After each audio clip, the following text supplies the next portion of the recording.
The second step in the U.S. Secret Service operational guide is define prohibited and concerning behaviors. Welcome back. I'm Holly Hollingsworth. And I'm Kyle Anderson. In this step, we'll discuss the types of threats your threat assessment team will review.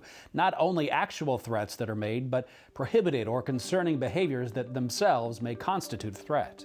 When we hear of an incident of school violence, it often elicits an emotional reaction, increasing security, preparing for the next act of violence. But what's needed is an effort to keep the next act from taking place, an emphasis on prevention.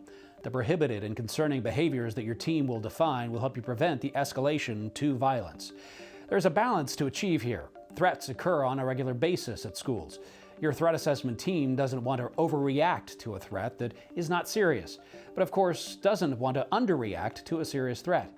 As you define prohibited and concerning behaviors, focus particularly on the kinds of incidents that are most likely to take place, rather than just on extreme incidents that are unlikely to occur. We heard in our introduction and in step one from the University of Virginia's Dr. Dewey Cornell. He's pointed out research which indicates that 4 out of 5 young adults who attempt suicide give clear warning signs. Furthermore, research from the U.S. Secret Service indicates that all school shooters from 2008 through 2017 exhibited concerning behaviors prior to their attacks. And in 77% of the attacks during those years, at least one person had advanced knowledge of the attacker's plan. Therefore, if troubling behavior is reported to the threat assessment team, these harmful events can be averted. The key time for intervention is before a student's behavior escalates to the point that individuals are concerned about their safety or the safety of others. All threats and any type of violence must be taken seriously and investigated, so it's important to have specific procedures for doing so. The procedures should clarify the role of the school in relation to that of law enforcement. Threats can be spoken, written, or gestured, and can be expressed directly or indirectly. A concerning behavior can be a precursor to a threat. Max Schachter, who lost his son in a school shooting, calls concerning behaviors precursors to violence. We'll hear from him in a moment. First, Dr. Lena Althari, chief of the U.S. Secret Service National Threat Assessment Center, explains that a behavior can constitute a threat. The majority of individuals may not make a threat. However, we do find through our research, whether we're studying workplace violence or school attacks or attacks on government or law enforcement, we know that there are behaviors that are observable that these individuals are exhibiting prior to their attack, concerning behaviors.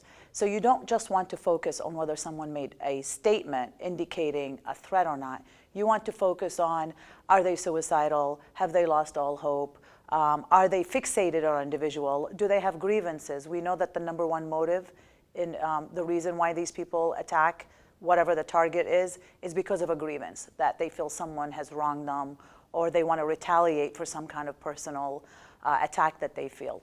So we shouldn't focus on the word threat. In fact, when we are out teaching schools, so the Secret Service conducts trainings all over the country for school personnel and law enforcement, we tell them that the process is a threat assessment. However, you can call the team whatever you want.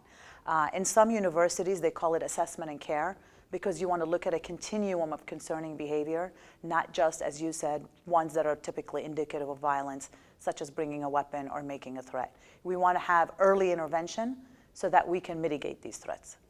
So we know that early intervention points are key. And the reason we do that is, for us at the Secret Service, when we're studying these attacks as part of our research, we can actually see the person engaging in behavior even months, sometimes even years prior to their attack, that led them to view violence as an option. So for example, if they've been having conflicts with peers that escalate to the point where they are being aggressive or someone is bullying them, we know that bullying is a huge factor. So if you're looking at continuum of concerning behavior, we need to know, are there marked changes in their behavior? Is there evidence of them being bullied? Are they making comments about being hopeless or desperate? Because we know that all of these things can be precursors to someone losing hope and viewing violence as an option. The most common things that students are reporting include self-harm, suicidal behavior, drug use, bullying, depressive symptoms. In one of the reporting apps that we talk about a lot, which was started in Colorado, Safe to Tell, if you look at their website and look at the type of reports they get, all of that is public information. Planned school attacks or violence is actually like number 6. And so we know that threat assessment programs, this multidisciplinary, comprehensive approach, not only mitigates threats of violence, but it actually decreases rates of suicide, bullying, self-harm, because you're identifying these kids that are engaging in these sort of maladaptive or destructive behavior before they get the idea that they want to, ultimately become violent. So you want the kids to be safe, not only in not enacting an act of violence, but also for themselves, and giving them the coping strategies that they need to be able to engage in more adaptive behavior that will help them succeed. Along with us instituting threat assessment teams, we also need to be educating all the school administrators and teachers on the signs, the precursors to violence. And so it's identifying concerning behavior. So if a child is talking about, hurting themselves, if they're depressed, it's a time to intervene. And we want to, help these children. The threat assessment process is a way to intervene and to get these children the proper help they need, mental health help they need, and, helping them because they're going through something horrible in their life. And we need to figure out what that is and help them, get them the help they need so that we can put them on the correct path to be successful adults. Threat assessment teams are not here to punish children. They're here to help children and get them the services that they need so that they can deal with the issues that are going on in their home life or in their school life. So, understanding that a behavior can constitute a threat, schools must establish policies that define prohibited behaviors. Some of these may be obvious: engaging in violence, bringing a weapon to school, bullying, harassing others, or actually making a threat. But because concerning behaviors occur along a continuum, school policy should also identify behaviors that may not be indicative of violence, but which do warrant some type of intervention, such as a decline in academic performance, truancy, becoming isolated, a sudden change in behavior, substance abuse, a mental health crisis, or problems at home. If these behaviors are observed and reported to the team, schools can offer resources and support in the form of counseling or mental health treatment. We heard in Step 1 from Stark County Sheriff George Meyer. In a moment, he'll share an example of a concerning behavior reported to a threat assessment team that saved a student from self-harm. But first, Marlington Local School Superintendent Joe Knoll, who we met in our introduction, explains that in his district, threat assessment teams deal both with prohibited behaviors like bringing a weapon to school, but also concerning behaviors like a mental health crisis or problems at home. Things that are out of line, any type of threats for harassment and bullying, unacceptable. Issues with weapons, if we get into that predicament, those are areas that come under that as well. Any intense behavior, threats, that type of world is in what we would say, we really got to get some help here. On the flip side of that, we have a lot of things that we call more like intervention type things, like even something as easy as kids aren't coming to school, absentee problems. We have this nice app, See Something, Say Something type app through the Sandy Hook, and it's been huge to us because now we're getting reports of kids that are just having issues at home. Parents divorced, maybe a death of a parent or a friend, maybe drug and alcohol type things going on. And then, of course, this whole big umbrella of mental health. Those aren't the really hardcore things, but we're finding we're dealing with more of that with our threat assessment teams than the other really hardcore type things, but that's good for us. We need to know what the issues are, and then we have some things in place that we can reach out and help the kids deal with them. What we are finding out is this threat assessment team isn't only for the hardcore type of school violence issues. And in Marlington, we haven't had many of them, luckily. We're getting more of kids caring about kids is what's happening here. And they're realizing through, and I hate to say this, but social media is some of the driving force here, so we stay connected with that with our kids. But we're getting more kids coming to us either through social media that we're connected to, or interviews, or the anonymous reporting that kids are having trouble. And we're dealing more with that type of an issue, whether it's self-harm, and we've had some of those, kids that are, on edge and have suicidal type of thoughts as well. Trauma to home, whether it's issues with parents being divorced or a death of a family member. We're spending 99% of our time talking with kids about that, which when I first got this thing started, I was thinking more of the school shooting thing, looking at the FBI reports. But for us, and I'm sure even for other folks that are into this, we're finding we're spending a lot more time on this other side of it, which to me is good. I'd like to share an example of a case where we had received numerous reports through the Say Something that an individual student was considering self-harm.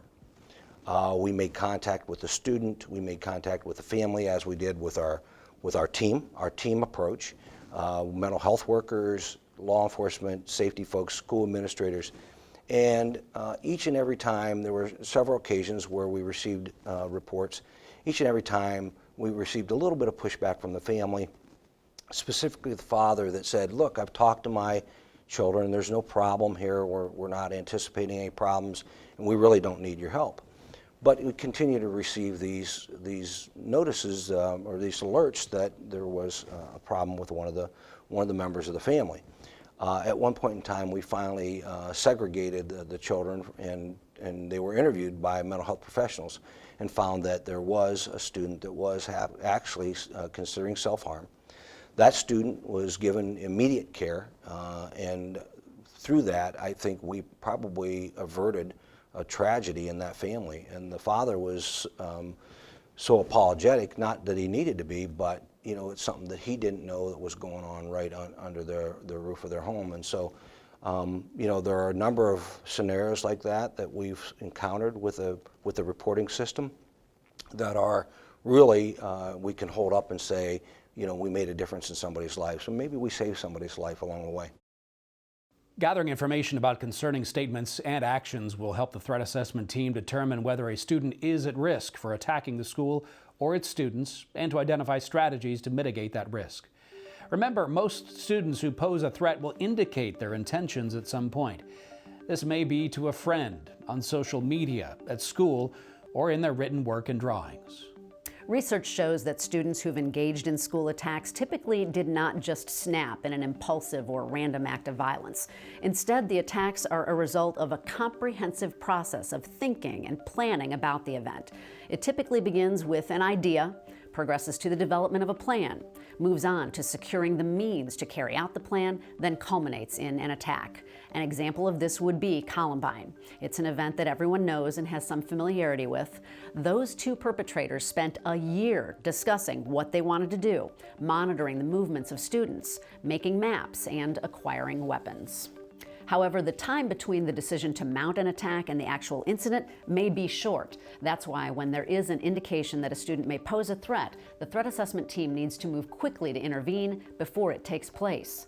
One of our key threat assessment experts, U.S. Secret Service National Threat Assessment Center Chief Dr. Lena Althari, spoke at the Ohio Attorney General's Law Enforcement Conference about threat assessment in schools in October of 2019. She outlined for the audience a case study of a 2013 school shooting in Colorado at Arapahoe High School, one in which there were many concerning behaviors before the student became violent, and they were noted, but no intervention was completed. Althari began by reminding the audience that concerning behaviors can constitute a threat. We don't want to just focus on the people that make threats, because we know from studies that a lot of the attackers don't threaten ahead of time. But a lot of them do exhibit concerning behavior. And what are these concerning behaviors? It's behavior changes, talk of suicide, being depressive, especially in this age group, being bullied or being the bully themselves. So all of these lower level behaviors, behavior changes are really important. We've had several attackers who were steadily changing and declining in their performance and their behavior leading up to the attack. Looking at whether there are conflicts, are they isolating, what kind of assignments they're turning, what are they posting on social media. All of that is important. In another incident, we see the effect of stressors on a person, even someone who's 18 years old, who's older. How many people have heard of the Arapahoe shooting in Colorado? That was pretty significant. It was not a mass attack, as you would call it, but the reason it was so significant, there's a whole after-action report on it. Carl Pearson was a senior In his junior year, he had become captain of the debate team, and that was his whole identity. He loved it. But he also had a lot of issues. He was arrogant. He used to bully other students. He perceived himself as being bullied because he wrote about it in his journal. But he was actually mostly the instigator. He would bully his other teammates. His behavior got so bad that the debate team coach decided he's not appropriate for him to be captain of the debate team, so he removed him. So Carl had no good coping skills, even though he was doing well in school and so on. That his way to deal with that is by threatening the debate team coach. He threatened to kill him. When he threatened to kill him, the school suspended him for 3 days. Well, they were going to suspend him. The mom said, I'll just keep him home for 3 days. Please don't suspend him. I don't want this to ruin his chances of getting into college. And so she kept him at home. He continued to escalate. That day, he actually started a journal. And on the top right hand of each page, he did a countdown. He planned his attack. He started planning his attack that day. But he engaged in so many concerning behaviors, even though his stressors was being taking off the debate team. He was so angry about it that he not only threatened the coach, but he would talk to other students about the coach. He kept saying, I'm going to kill that Murphy. It got so bad that the coach actually thought about resigning because he was worried that Carl would come one day to the school and try to shoot him and hurt other kids. The coach's office was in the back of the library, and he planned an escape plan when he was talking to the SRO one day about Carl. And the SRO told him, you should be ready. Make sure you go out that back door of the library, and so on. And that is exactly what happened. Carl shows up at the school. He walks into the hallway. Claire Davis was sitting, just happened to be sitting in the hallway with another friend. He sees her. She gets up and says, what are you doing? He shoots her, kills her, wounds the other friend, goes into the library. Coach Murphy heard the commotion, heard the fire, the shooting, immediately knew who it was, runs out the back door of the library, so he's not able to get him. Pearson just throws Molotov cocktails in the library and winds up committing suicide. He had so many concerning behaviors, threats, violent intentions, and so on, to the point where the coach thought about quitting. But there were really no interventions done. Nothing really was put in place to mitigate that threat. So it's not even, sometimes you think, and Colorado had threat assessment protocols, but this is the problem, and this happened with Parkland as well. Don't be lulled into a false sense of complacency by having protocols in place. Their protocols followed the Secret Service model. The problem is the two people that did the threat assessment on him had never been trained on threat assessment, and they rarely did them. Same thing happened with the Parkland shooter. The person who did that threat assessment hadn't done one in 30 years. So having protocols in place is good, but training is really important as well. It's important that the threat assessment team develops an analytical approach. That's to say, as the team looks out for prohibited and concerning behaviors, it should focus on what a student is doing and saying, as opposed to whether a student looks like those who have attacked in the past. There is no profile that will accurately determine if a student is going to commit a violent act, and most students that will display risk factors will not commit acts of violence. Rather than looking for risk factors, the team should focus on behavior and communication to identify and evaluate the possible risk a student might pose.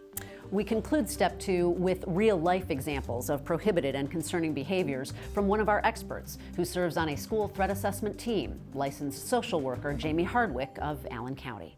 So we see, and this is, I'm primarily based out of our high school, but we have behavioral health providers in our middle schools and elementaries. And so our elementary level, we're seeing behaviors where students are threatening other kids, bringing weapons to school. So whether that's a knife or, anything from home. We see, we've had a situation where we had a kid who choked another kid, and it was very violent and aggressive. And so, if that was an isolated incident, maybe it wouldn't be something that we refer to threat assessment. However, when we are seeing a pattern of behaviors or verbal assaults, not just physical, that's concerning. Middle school level, we are seeing, we see stuff coming into the schools from the streets, and we have to be aware of that. That's why it's important to have law enforcement at the table. because they're aware of what's going on the streets. So when there's students who are fighting or not getting along, they're bringing that into the school buildings. And so they're bringing weapons with them as well. Some of them carrying weapons because they don't feel safe, whether that's on their walk home or to school or in the school, they're not feeling safe. At the high school, we're seeing a lot of concerning mental health behaviors with hallucinations, hearing voices, command voices telling them to hurt other students. We're having, students who have weapons. Those are things that we have. We've had a situation at a school function outside of the school building, but a school function at a park. We had a student pull a gun on another student. So those are things that we're seeing. They're real. They're things that we see. So we have to address that. Even if it's not happening within the school, we have to address those behaviors and the concern.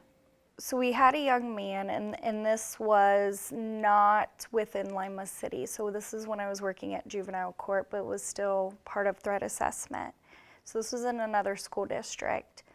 But this young man presented to our detention center because of threatening to kill people within the school. He had a bunch of knives in his locker. He had gone to the school staff to say, I'm scared that I'm going to hurt everybody. The voices are telling me to kill everyone. We locked the school down. Lock the school down. So he gets to the detention center, and throughout my time working with him, we were able to find that 6 weeks prior to this incident, this was a student who was in the gifted program, straight A's, and he had longer hair, cut off all his hair, went from having straight A's to failing grades, was coming to school very unkempt, and that was not typical behavior. So not showering, not brushing his teeth, all those things. Starting to kind of just do some odd behavior. Students and staff had seen that on the bus he was praying out loud. He was talking to himself. Students were seeing him talk to himself. He was continually whistling all the time, which you would find as kind of maybe not really odd. Maybe he's in a really good mood. However, his whistling was to drown out the voices. So in that time that I worked with him, I said to him, at any point, was there a staff person, any point that another student said, hey, are you okay? Your grades are failing, you're an honor roll student, you've cut off all your hair, you're unkept. And he said no. They just said, hey, you better get them grades up. So there were all those signs 6 weeks prior to this incident.